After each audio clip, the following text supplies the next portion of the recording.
तो दोस्तों, super comparison series के एक और नए एपिसोड में आपका स्वागत है। अब तक हम कुछ सुपर हीरोज, सुपर विलेंस और वेपन्स का कंपैरिजन कर चुके हैं, लेकिन आज हम दो मूवीज को कंपेयर करेंगे। एवेंजर्स इन्फिनिटी वॉर और एवेंजर्स एंड गेम, ये दोनों ही बहुत जबरदस्त मूवीज है। वैसे तो ये दोनों फिल्म एक ही कहानी के दो हिस्से हैं, लेकिन कुछ लोगों को इन्फिनिटी वॉर ज्यादा अच्छी लगती है तो कुछ को एंड गेम। इसीलिए आज हम एवेंजर्स इन्फिनिटी वॉर और एवेंजर्स एंड गेम का कंपैरिजन करने वाले हैं। बात करेंगे इनकी कमियों और खूबियों की और जानेंगे कि कौन सी मूवी ज्यादा अच्छी है। तो आइए देखते हैं।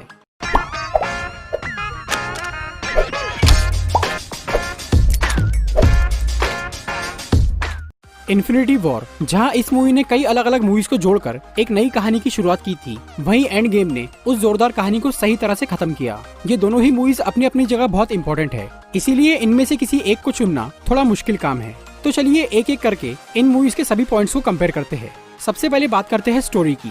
अगर इन्फिनिटी वॉर की बात करें तो इस मूवी की स्टोरी काफी कमाल की है। इसके पहले कभी इतनी सारी मूवीज को इस तरह से आपस में जोड़ा नहीं गया था। ये कहानी है थैनोस की, एक बहुत होशियार मगर थोड़ा सरफिरा एलियन जो कि सबकी भलाई का इरादा लेकर सबकी बर्बादी पर तुल जाता है। सभी हीरोज उसे रोकने की कोशिश करते हैं मगर सब हार जाते हैं। कई अलग अलग कैरेक्टर्स के बीच तालमेल बिठाना और उन्हें एक स्टोरी पर फोकस करना बहुत मुश्किल काम था, लेकिन इन्फिनिटी वॉर ने ये काम बखूबी किया। एंड गेम की स्टोरी काफी अलग तरह से आगे बढ़ती है। यहाँ हमें देखने को मिलता है कि यूनिवर्स की आधी पॉपुलेशन खत्म होने के बाद कैसे हर किसी की जिंदगी जहन्नुम बन जाती है। फिर एक उम्मीद की किरण नजर आती है और हमारे हीरोज हिम्मत जुटाकर फिर एक बार यूनिवर्स को बचाते हैं। इस फिल्म का कंसेप्ट बिल्कुल नया था, जहाँ सभी हीरोज हारने के बाद भी एक ऐसी जंग जीतते हैं जिसे जीतना लगभग नामुमकिन था। ऐसी बढ़िया कहानी को यहाँ काफी सही तरीके से दिखाया गया है। मूवी कहीं पर भी बोर नहीं होती। मूवी के कैरेक्टर्स की बात करें तो इन्फिनिटी वॉर में हमारे सभी हीरोज बिल्कुल बिखरे हुए थे, जिसका रीजन है सिविल वॉर। लेकिन इसी वजह से हमें यहाँ पर काफी कमाल के नए टीम अप्स देखने को मिले। चाहे बात करें डॉक्टर स्ट्रेंज और आयरन मैन की जोड़ी की, रॉकेट और थॉर की जोड़ी की, या कैप्टन अमेरिका और ब्लैक पैंथर की जोड़ी की, मूवी में इतने सारे एक्टर्स को काफी अच्छी तरह हैंडल किया गया है। मूवी के सबसे मेन कैरेक्टर यानी थैनोस की बात करें तो इस फिल्म में थैनोस की सोच काफी अलग थी। वो सिर्फ अपना मिशन पूरा करना चाहता था। वो बेवजह किसी की जान नहीं ले रहा था। गलत काम करने के बावजूद भी वो काफी दयालु लग रहा था। एंड गेम की बात करें तो पिछली मूवी में बाकी कैरेक्टर्स धूल बन गए थे, इसीलिए यहाँ पर ओरिजिनल 6 एवेंजर्स पर फोकस किया गया। इससे यहाँ मेन हीरोज को काफी ज्यादा टाइम मिला। इसके साथ ही कुछ स्पेशल कैरेक्टर्स को भी काफी अच्छी तरह से हैंडल किया गया है और मूवी के एंड में हमें सभी कैरेक्टर्स का एक जबरदस्त कोलैबोरेशन देखने को मिला। इस मूवी में हमें थैनोस का असली रूप नजर आया। वो यहाँ पर बहुत ही बेरहम और गुस्से से भरा हुआ था और वो पूरी यूनिवर्स को ही मिटाने पर तुल गया था, और यही बात उसे एक विलेन बनाती है। मूवी के एक्शन की बात करें तो इन्फिनिटी वॉर में बेहिसाब एक्शन भरा है। इतनी बढ़िया स्टोरी के साथ ऐसा शानदार एक्शन देखने लायक है। मूवी में शुरुआत से लेकर आखिर तक काफी सारे फाइट सीन्स है। चाहे बात करें आयरन मैन वर्सेस एबनी मॉ की, वांडा वर्सेस प्रॉक्सिमा मिडनाइट की, टाइटन फाइट की या वकांडा बैटल की, कोई भी एक्शन सीन जबरदस्ती का नहीं लगता। सबका टाइमिंग एकदम सही है। वहीं अगर एंड गेम की बात करें तो इस मूवी में इन्फिनिटी वॉर के मुकाबले थोड़ा कम एक्शन है, क्योंकि यहाँ स्टोरी के लिए ज्यादा टाइम की जरूरत थी। फिर भी यहाँ बीच बीच में कुछ एक्शन सीन्स मिल जाते हैं, जैसे मूवी की स्टार्टिंग में थैनोस वर्सेस एवेंजर्स और captain versus captain fight. Movie का सारा एक्शन बचा के रखा गया था फाइनल बैटल के लिए, जो कि आज तक का सबसे जोरदार एक्शन सीक्वेंस है। मूवी की एंडिंग की बात करें तो इन्फिनिटी वॉर की एंडिंग ने सबको हिला के रख दिया था। जहां हमें आखिर तक लग रहा था कि हमारे हीरोज जीत जाएंगे, वही मूवी में ठीक उल्टा हुआ। डॉक्टर स्ट्रेंज, जिसने टाइम स्टोन की रक्षा की कसम खाई थी, उसने अपनी मर्जी से थैनोस को टाइम स्टोन दे दिया। विजन, जिसे पूरी मूवी में बचाया जा रहा था, उसे आखिर में वांडा ने खुद मार दिया। यहाँ तक कि थॉर भी अपने हथियार से थैनोस को नहीं मार पाया और फाइनली थैनोस ने अपना मिशन पूरा कर लिया। कई इंपॉर्टेंट हीरोज के साथ यूनिवर्स की आधी पॉपुलेशन धूल बन गई। इस तरह की एंडिंग हमने कभी किसी मूवी में नहीं देखी थी। दूसरी तरफ एंड गेम की एंडिंग धमाकेदार थी। मूवी के एंड में सबको लग रहा था कि हल्क ने चुटकी बजाकर सब कुछ ठीक कर दिया है।